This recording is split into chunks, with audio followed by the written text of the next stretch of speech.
Assalamualaikum warahmatullahi wabarakatuh. Perkenalkan, nama saya Bapak Fatur Rahman, absen 18 kelas 12 IPS 2. Saya berpidato tentang generasi milenial, generasi anti korupsi.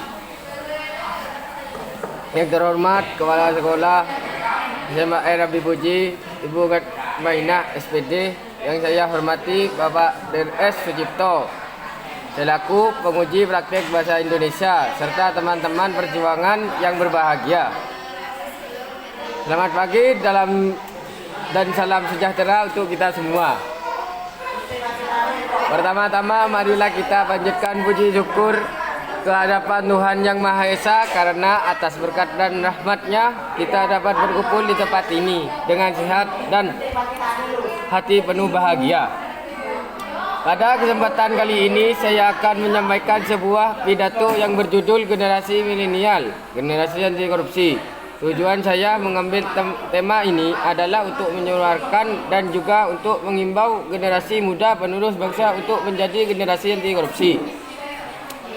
Seperti yang kita ketahui bersama, korupsi adalah pelanggaran hak-hak asasi, hak-hak sosial dan hak ekonomi yang berdampak sangat buruk, yang merugikan negara kita tercinta Indonesia.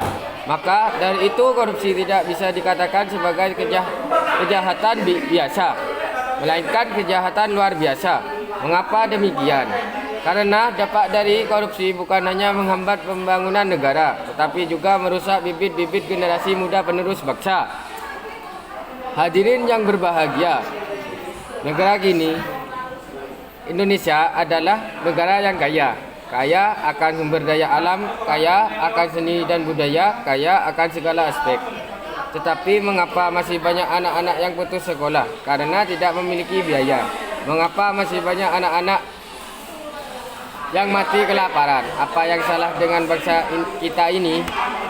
Masih banyak rakyat yang tidur bertatapan langit, berlaskan tanah, tidak memiliki tempat tinggal. Hak mereka diambil oleh orang-orang serakah yang hanya berpikir bagaimana memperkaya diri mereka sendiri dan kelompoknya.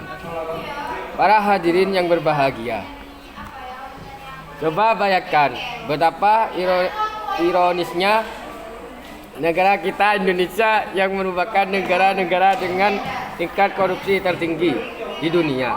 Padahal di Indonesia telah dibuat undang-undang pemberantasan tindak pidana korupsi, yaitu Undang-Undang Nomor 20 Tahun 2001 sebagai perubahan atas Undang-Undang Nomor 31 Tahun 1999 yang menyatakan bahwa tindak pidana korupsi yang selama ini terjadi tidak hanya merugikan keuangan negara, tetapi juga merugikan pelanggaran terhadap hak-hak sosial dan ekonomi masyarakat secara luas, sehingga tindak pidana korupsi perlu digolongkan sebagai kejahatan yang pemberantasnya harus dilakukan secara luar biasa.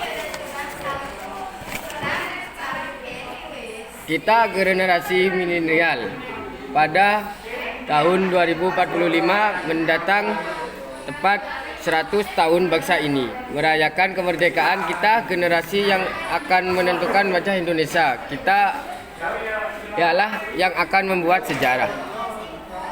Apakah kita akan membuat Indonesia menjadi bangsa yang besar, atau justru menjadi bangsa yang gagal?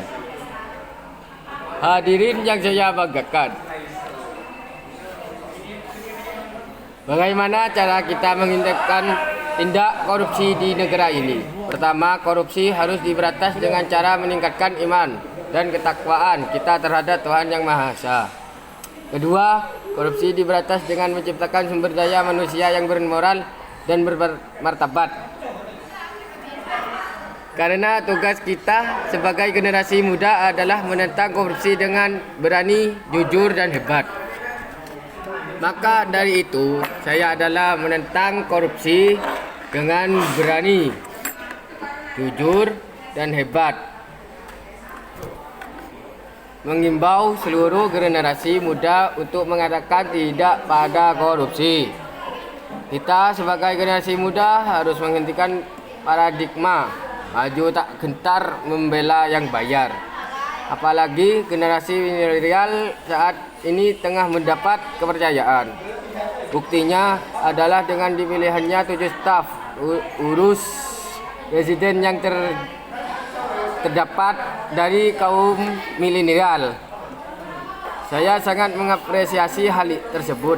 Semoga nanti ada staf khusus presiden yang membidangi masalah korupsi, yang mampu berpikir out of the box dan mampu menciptakan inovasi-inovasi guna mencegah terjadinya korupsi.